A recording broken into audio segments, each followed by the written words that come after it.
Okay everyone, welcome to the latest version of Oopta with a rule change. I decided to add a couple new rules, especially regarding the way that you actually rent things. Before, I just kind of came up with something where the rent price on each item is 100 token per usage on a field space. And so if you wanted to do multiple field spaces, that was going to cost you just 1 token. So what we discovered was that was a little bit too cheap, and it meant that you could just kind of waltz through the game and not make any interesting decisions or interesting choices.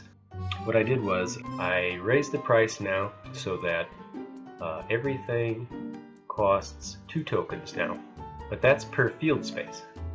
So for example, I'm going to rent the disc and I have my 5 tokens. Poverty means I can only do work on 1 field space, right? And so I pay my 5 and I get 3 back, which would normally include disking and then as 1 action, and then of course the second action would be to go ahead and plant something. But in this case, let's say I've already harvested and disked and done all that stuff, and let's say I have 15 tokens now.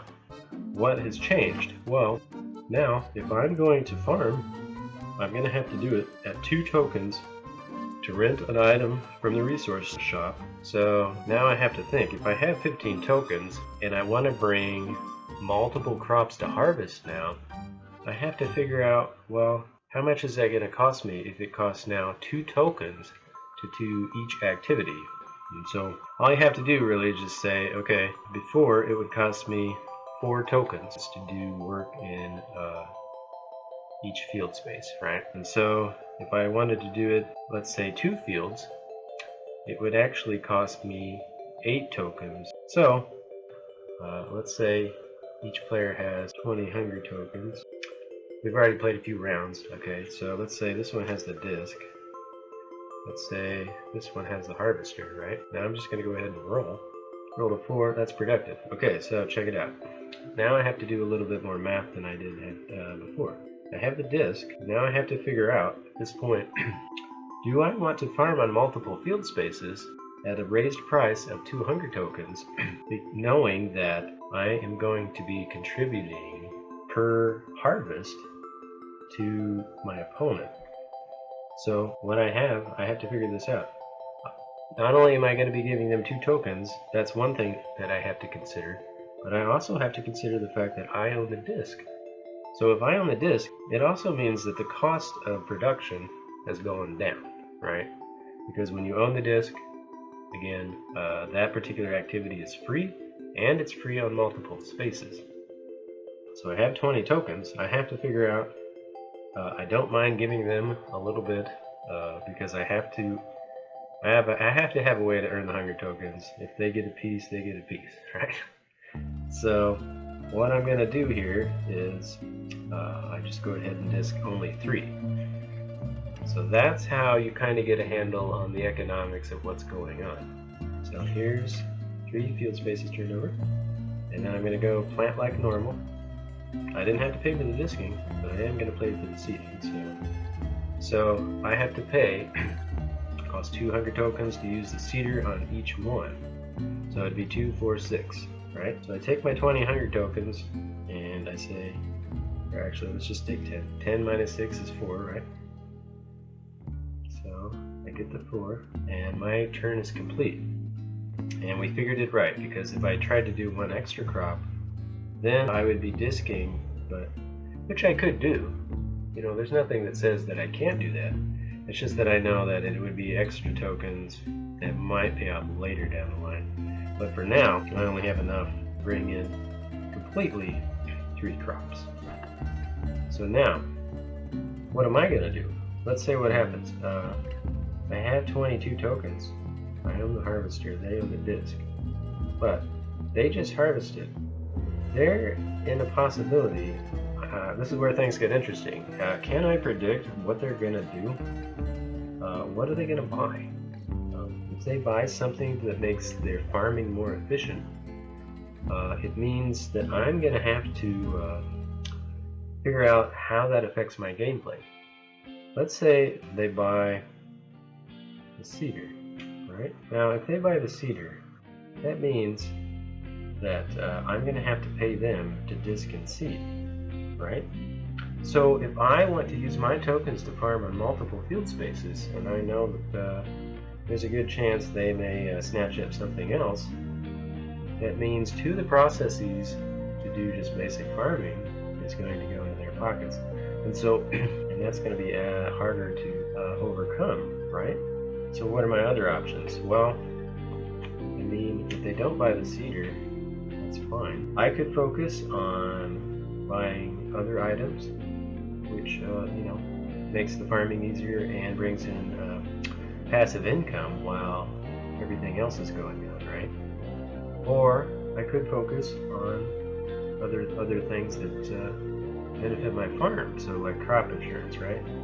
Sometimes that looms large, because as a player, it's really easy to just say, you know, I'll just put that off. And then when you get the adversity strikes, right? So we're just going to take 2 crops off because the freaking cis nematodes attacked, right?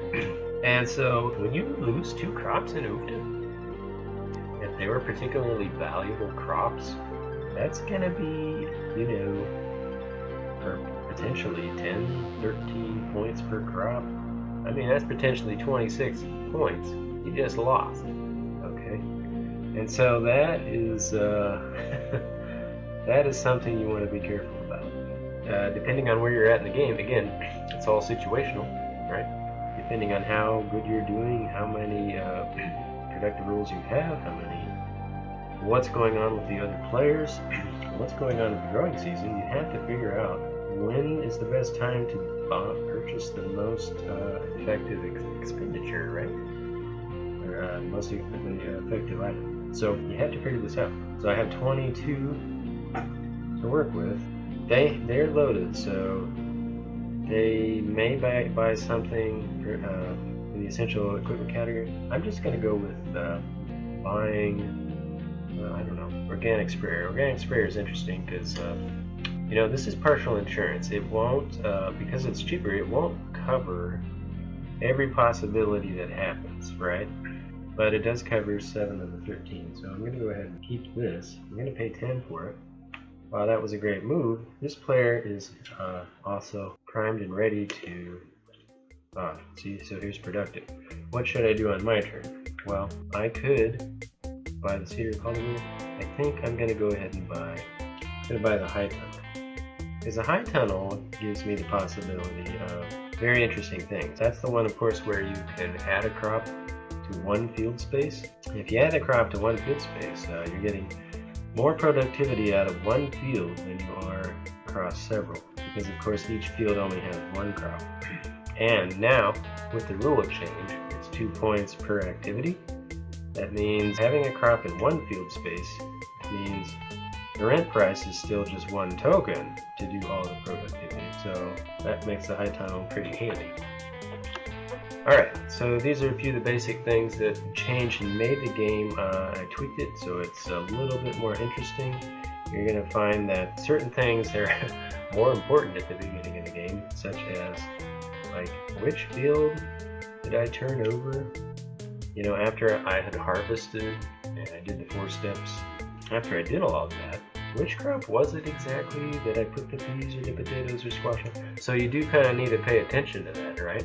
It becomes way more important because if you're super competitive, and I know you are, you're probably going to want to make sure you maximize your chances of winning every time. And so the way to do that is probably to really pay close attention to you know, what you're doing. So these are just a few of the things that I think you know, I've been kicking around. I hope that becomes clear to you. It certainly makes budgeting and trying to come up with a projected budget even more interesting, right? Now you have to kind of see what the other players are doing and calculate your particular risk as far as what the farm season should look like. If you try to bear all that in mind and also try to keep track of the market fluctuations, I think what you're going to find is you'll have more fun, especially with your friends, because they will be in it to win it, just like you. So thank you very much.